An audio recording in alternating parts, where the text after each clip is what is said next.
back to the Duke Show. Thank you for clicking on this channel. And this is what you need to know. Subscribe to my Twitter, which is right here. What y'all seeing. I just got banned again. And go check out my TikTok. And this is where I'll be posting my thoughts and my expressions. But like, comment, subscribe on this video, and let's get into it. This video right now is gonna be of one of Diddy's accusers.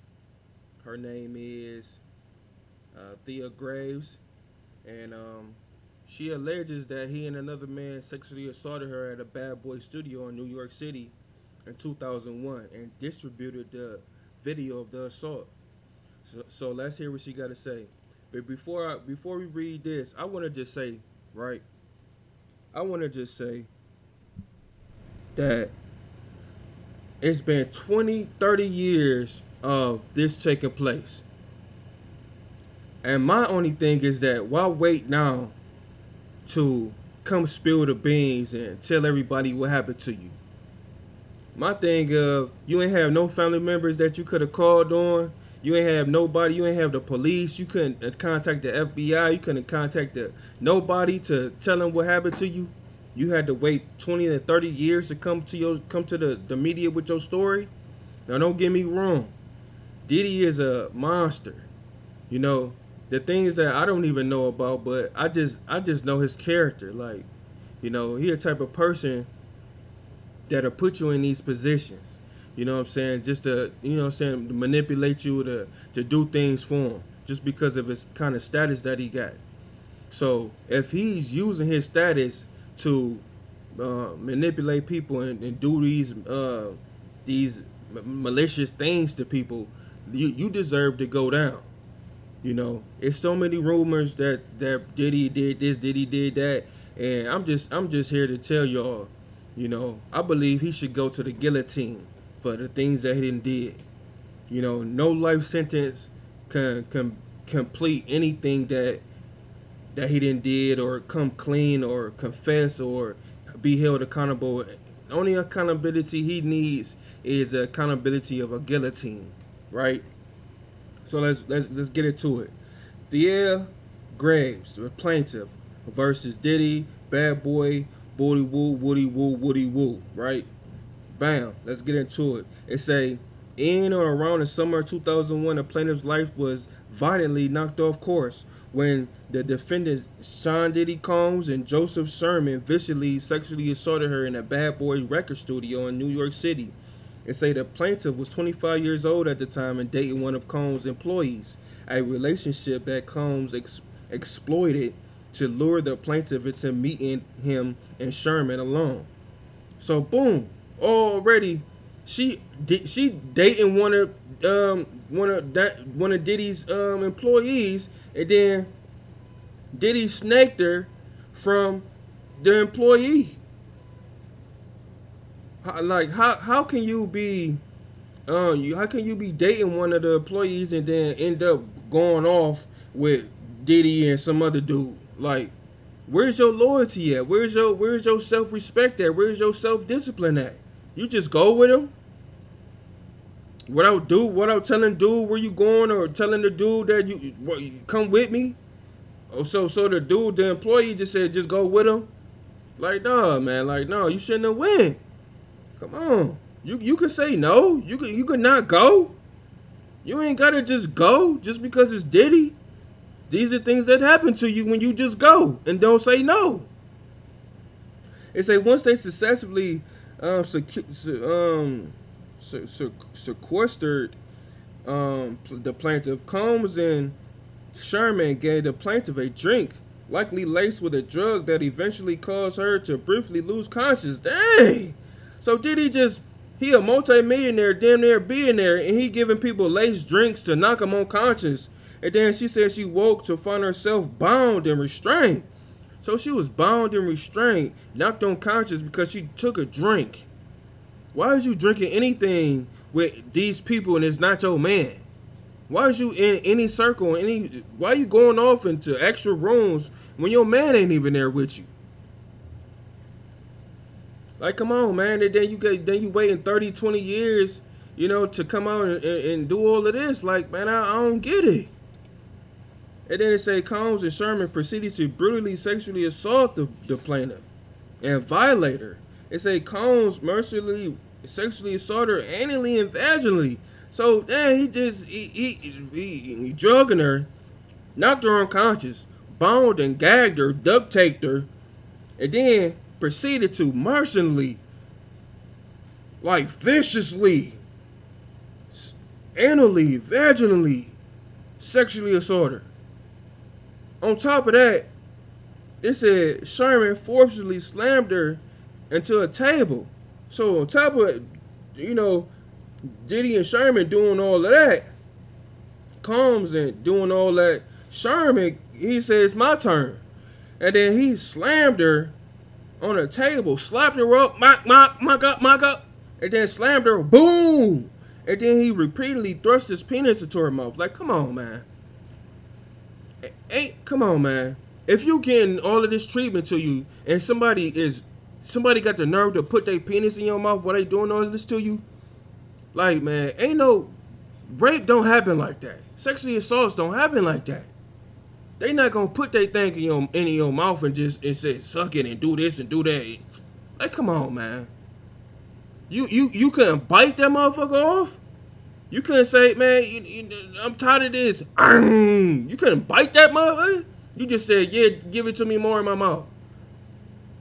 No, it don't happen like that, man. Come on, come on. This is a money grab, or this is some type of claim to fame or something. I don't know what it is, but come on, man. 20, 30 years later, and this is what you say they did to you, and you couldn't fight back. You couldn't bite.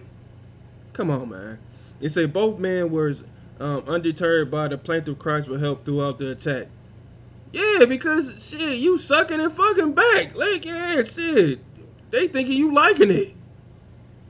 It said the plaintiff never recovered from the defendant's violently sexually assault. They say she had suicidal thoughts and whatever the word is, and has received extensive psychological treatment because of this defendant's attack. For decades, she remained silent and did not report the crime out of the fear of the defendants would use their power to ruin her life. What life? Who are you, woman? Who are you? Ruin your life? Who are you?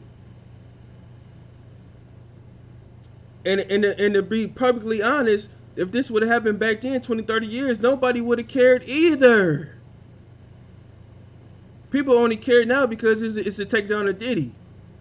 And you know what I'm saying? And we all for that. But at the same time, it's just like, come on, man. Ruin your life. You was afraid. You was afraid because they was going to use their power to ruin your life. Come on, man.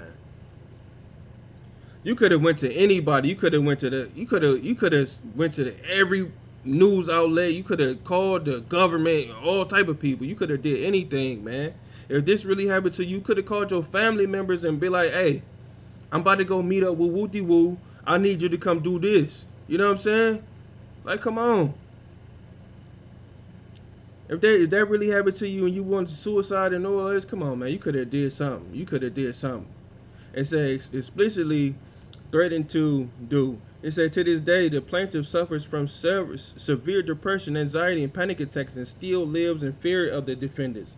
That's crazy, man. And nobody should deserve to live like this and have to think of this type of trauma. That's why I say, man, Diddy need to go to the guillotine, because this is disgusting. You are a monster. You are too wealthy of a person to be doing this to human beings, bro. You are too wealthy of a person to be doing this to human beings. You are too wealthy of a person to be doing this to human beings, man. You should be trying to change people's lives, not destroy them. That's why I say, dude, need the guillotine. It don't matter if you give him 100 years. I'll give him the guillotine. Straight up. It say, It say the progress of the plaintiff have made healing from the attack over the years dramatically reversed on and around November 27, 23, when she learned for the first time that Combs and Sherman had video recorded the horrific sexual assault. 22 years before and had shown the video to multiple men seeking to publicly degrade and humiliate both the plaintiff and her boyfriend. That's crazy. So the boyfriend didn't even, you know what I'm saying? That's what I'm saying too. If you did this to the boyfriend knew what happened. Why he ain't try to get hit, no get back and try to, stand up for you?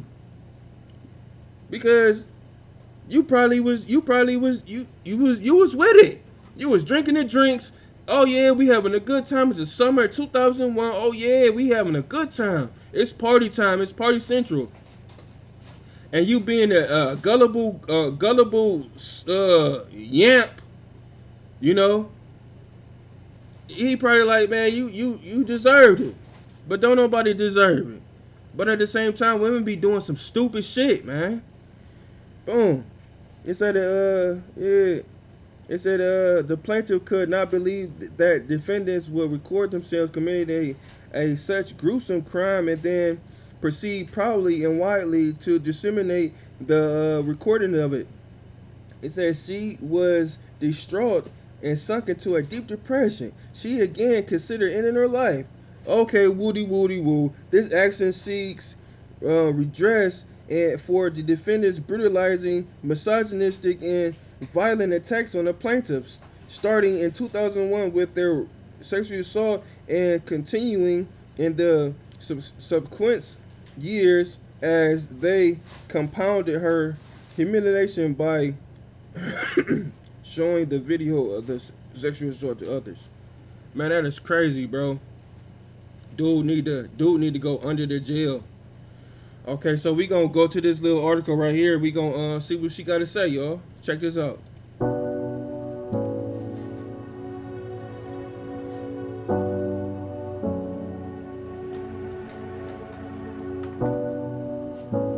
The internal pain after being sexually assaulted has been incredibly deep and hard to put into words. The trauma of the assault has taken a toll on my mental health. I've had PTSD. Imagine what she looked like 20 or 30 years ago. Imagine what she was looking like 20 or 30 years ago, yo. Look at her. They had fun with her, you know what I'm saying? And, they monsters for doing that. They are monsters. And like I said, man, they both of them deserve to go to the guillotine. You know what I mean? Don't nobody deserve what happened to her, man. But just imagine what she looked like 20 or 30 years ago. She was a baddie. Depression and anxiety.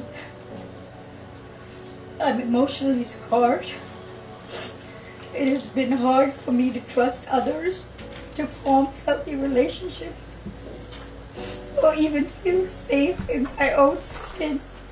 The violation I have experienced during the assault has had lasting effects on my body, causing ongoing health problems and complications. The combination of physical and emotional pain has created a cycle of suffering from which it is so hard to break free. I want to continue on this journey towards recovery and healing. I am glad that he is locked up, but that's a temporary feeling of relief. And like I said, man, don't nobody deserve what happened to her. Diddy deserve to go to the guillotine, and the dude that did it with him. They both deserve the guillotine. So that's gonna wrap up this video. Like, comment, subscribe. Until the next time, y'all be safe. Keep your head on a swivel, and be kind to people, man.